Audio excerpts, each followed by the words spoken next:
Jika teman-teman, bapak, ibu, om, tante memiliki rumah di Citra Maja City atau di lokasi manapun yang tidak ditempati dan susah untuk dijual, video ke-6 ini akan bercerita tentang krisis perumahan yang diprediksi akan semakin kritis dalam 5-10 tahun ke depan. Menteri Keuangan Sri Mulyani Indrawati menyebut masyarakat Indonesia terancam makin sulit mendapatkan rumah. Mortgage time-nya itu 15 tahun. Dengan inflasi tinggi, maka masyarakat akan makin sulit untuk bisa membeli atau can afford to buy a house. Bagi yang baru menemukan channel ini, bulan ini genap 1 tahun kami tinggal di klaster Greencop Citra Maja City. Beginilah suasana pagi di Greencop Citra Maja City. Kami menyebutnya tenang, bukan sepi.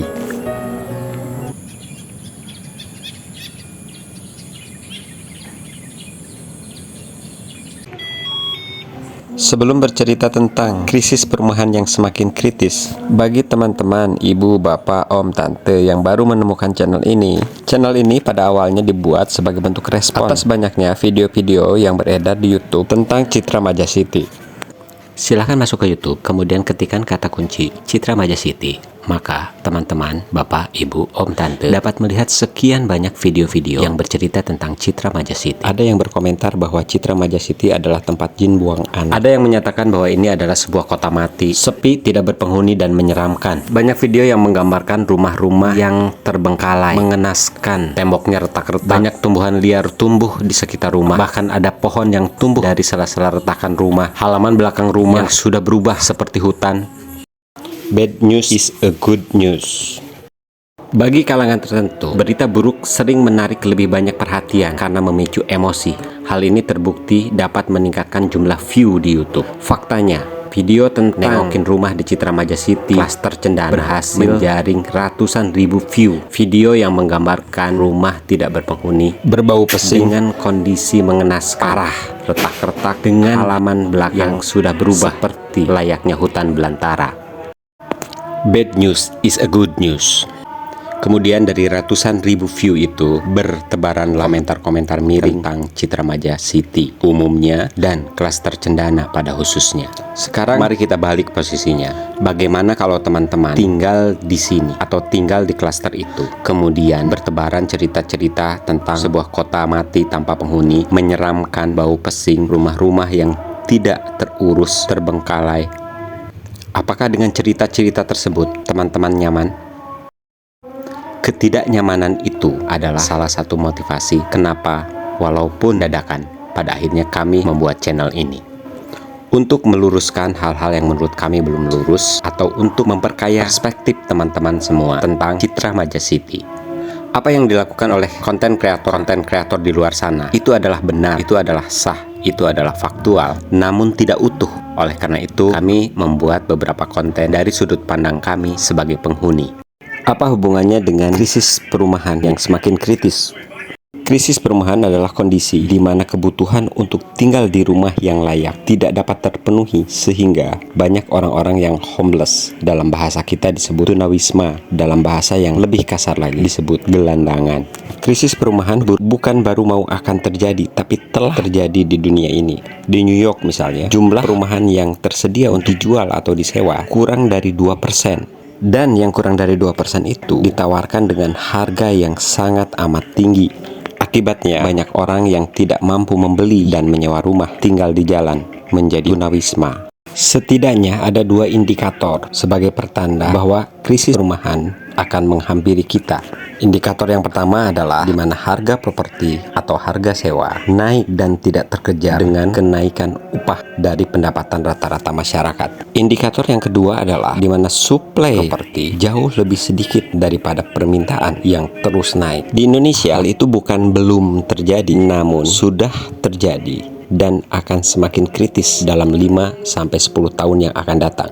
Deretan rumah-rumah kecil dan kumuh yang diisi oleh sekian banyak manusia di kota-kota besar merupakan gambaran visual yang sangat mudah kita lihat. Itu sebabnya kami bersyukur bisa tinggal di sini, di rumah sendiri, sesederhana apapun itu, di sini, di Citra Maja City. Dan itu pula yang menyebabkan kami sedikit bingung ketika di YouTube bertebaran video-video yang menyatakan bahwa ini adalah rumah hantu, menyeramkan, kota mati, dan hal-hal yang miring lainnya. Kami bingung bagaimana mereka bisa tertawa-tawa bercerita tentang semua itu, padahal kami di sini bersyukur bisa tinggal di sini, di rumah sendiri. Atau mungkin mereka belum sadar bahwa krisis perumahan telah terjadi dan akan semakin kritis dalam 5-10 tahun yang akan datang. Berdasarkan data Survei Sosial Ekonomi Nasional BPS 2020, angka backlog perumahan di Indonesia mencapai 9,9 juta unit. Backlog perumahan adalah kesenjangan antara jumlah rumah yang tersedia dengan jumlah rumah yang dibutuhkan oleh masyarakat. Pembangunan rumah di Citra Maja City sejalan dengan program pemerintah dalam hal untuk pengadaan 1 juta unit rumah per tahun untuk masyarakat berpenghasilan rendah. Itulah sebabnya harga rumah di sini dimulai dari harga 150 jutaan. Itulah sebabnya slogannya adalah mudahnya berangkat kerja dari Citra Maja City, nyamannya berangkat kerja dari Citra Maja City.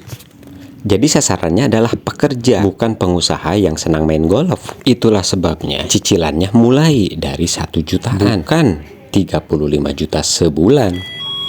Berdasarkan berita dari CNBC, 30 Desember 2019, di Citra Maja City pada periode 2014 sampai 2019 saja telah terjual 16.000 unit rumah dan ruko. Sehingga di tahun 2025 ini diperkirakan telah terjual 20.000 unit rumah dan ruko di sini, di Citra Maja City.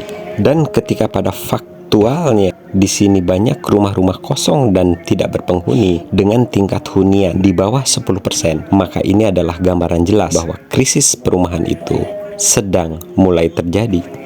Orang-orang butuh rumah, namun sekian banyak orang tidak memiliki kemampuan atau daya beli untuk bisa memiliki rumah.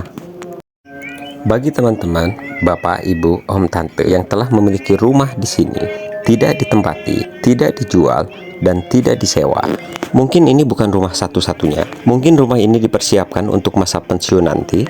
Mungkin rumah ini disiapkan untuk anak-anaknya.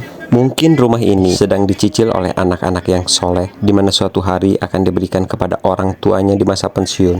Mungkin pemilik rumah ini sedang bekerja menjadi TKI, atau bekerja di luar negeri, atau sedang membanting tulang di daerah lain untuk dapat mencicil rumah ini untuk suatu saat bisa tinggal di sini. Dan tidak ada yang salah jika ada pemikiran membeli rumah untuk investasi karena tahu krisis perumahan akan segera menghampiri.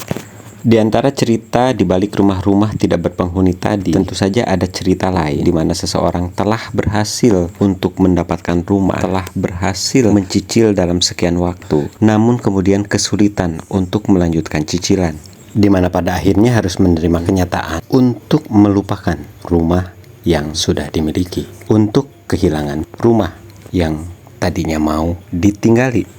Tentu saja cerita seperti itu adalah cerita yang umum di semua perumahan.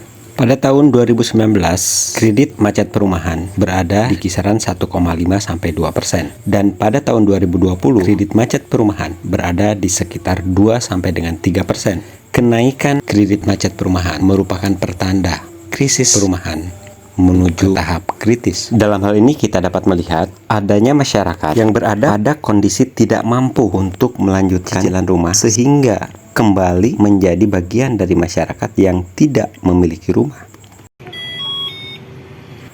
Angka backlog pada tahun 2024 untuk perumahan di Indonesia adalah 9,9 juta unit. Ada sekian banyak masyarakat Indonesia yang ingin memiliki rumah, bahkan seperti rumah subsidi, namun tidak memenuhi syarat untuk dapat memiliki rumah subsidi, sehingga pada akhirnya tetap tidak memiliki rumah.